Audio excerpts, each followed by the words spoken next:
How many of you believe in the universal law of attraction? Because if you don't, you're about to. Because for 22 years, I never believed in any of that spiritual mumbo jumbo. Until one day, I found a law in the physical universe. It's a law in physics. You might want to write this down. It's called constructive interference.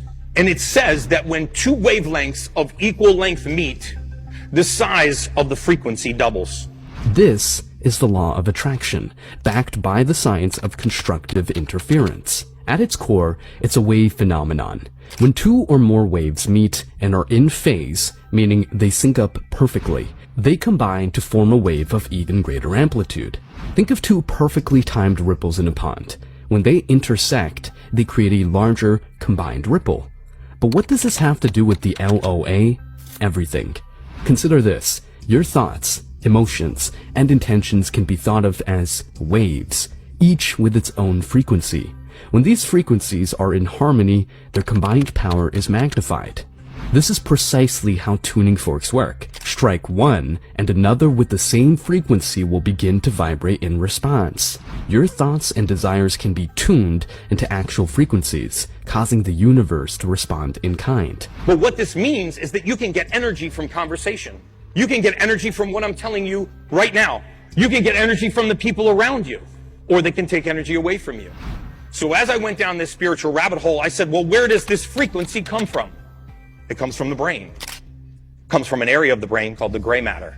This groundbreaking knowledge has been present in our scientific archives for a while, but has been overshadowed by louder voices in the scientific community.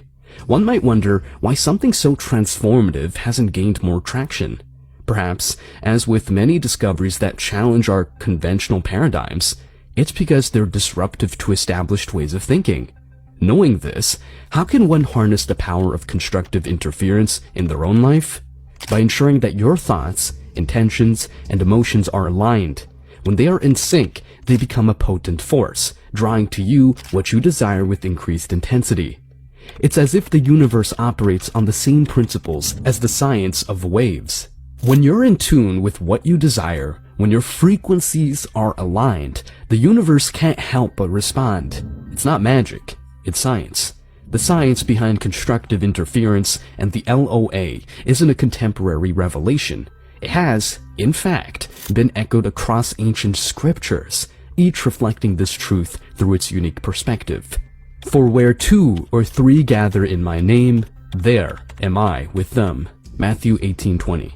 Rather than simply suggesting the mere physical gathering of individuals, this verse from the Bible emphasizes the magnified power stemming from collective intentionality. It's not just about being together, it's about the amplified force that arises when aligned intentions intersect, a direct nod to the principle of constructive interference. As we delve deeper, it becomes evident that numerous age-old proverbs and teachings mirror this scientific concept. Could it be that these ancient writings were indirectly referring to constructive interference in the context of our thoughts and intentions? Consider the sacred texts from diverse traditions, the Upanishads from India, the Yi Jing from China, and the Tao Te Ching.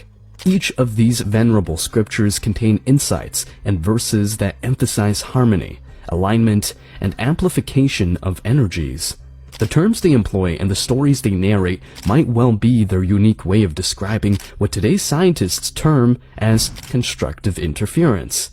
In essence, the alignment of thought waves, the synchronization of intentions, and the potent magnification that results from their convergence might not be modern-day revelation, but an age-old wisdom waiting to be reinterpreted and rediscovered in the light of contemporary science.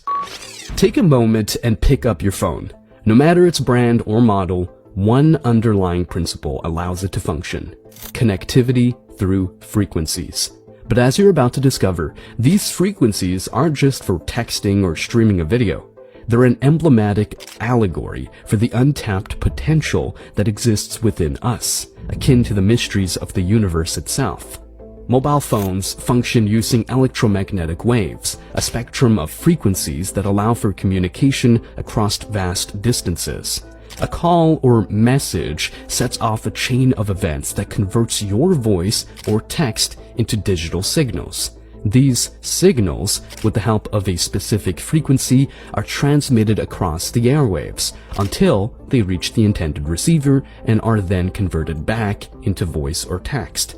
But it's not just about the conversion, it's about the seamless dance of frequencies that make this process near miraculous. Now, dive a little deeper. Let's think about what these frequencies signify. They represent the invisible thread of connection, which, while not seen, is undoubtedly felt and experienced.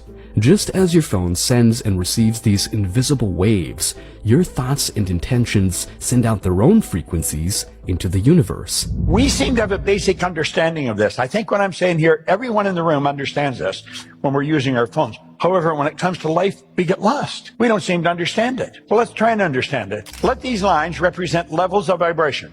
Every vibration is referred to as a frequency. We operate on frequency.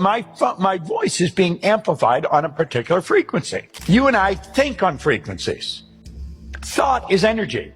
Do you know your thoughts are the most potent form of energy there is? Your thought would make the laser beam look like a toy. Thought waves are cosmic waves that penetrate all time and space. Now, let's suppose this is the frequency that you're thinking on. If that's the frequency you're thinking on, that's going to dictate the results that you get. The results you get are nothing but the manifestation of your own thinking. We become what we think about. That is the one point that every great leader has agreed on. They've disagreed in virtually every other idea, but that one, we become what we think about. Now let's clearly understand nothing is created or destroyed. All science and all theology teach that. Nothing is created or destroyed. All the power there ever was or ever will be is omnipresent. All the ideas, it's all the knowledge there ever was or ever will be is omnipresent. It's all here. We didn't have to get it. We've already got it. What we got to do is tune into it. So let's say that's where we want to go. This is where I am. That's where I want to go. How do I get there? Well, I'll say I'm going to do that.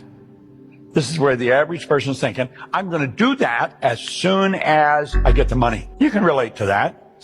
I'm going to do that as soon as the kids are out of school. That's how I'm going to do it. We're thinking down here on this frequency. Your mind and your thoughts are down here on this frequency. What you want is up here on a higher frequency. You cannot get what you want up there while your thoughts are down here. Your mind and thoughts must focus on the same frequency as what you want. If you want it, it's already here. How many of you believe in the universal law of attraction? Because if you don't,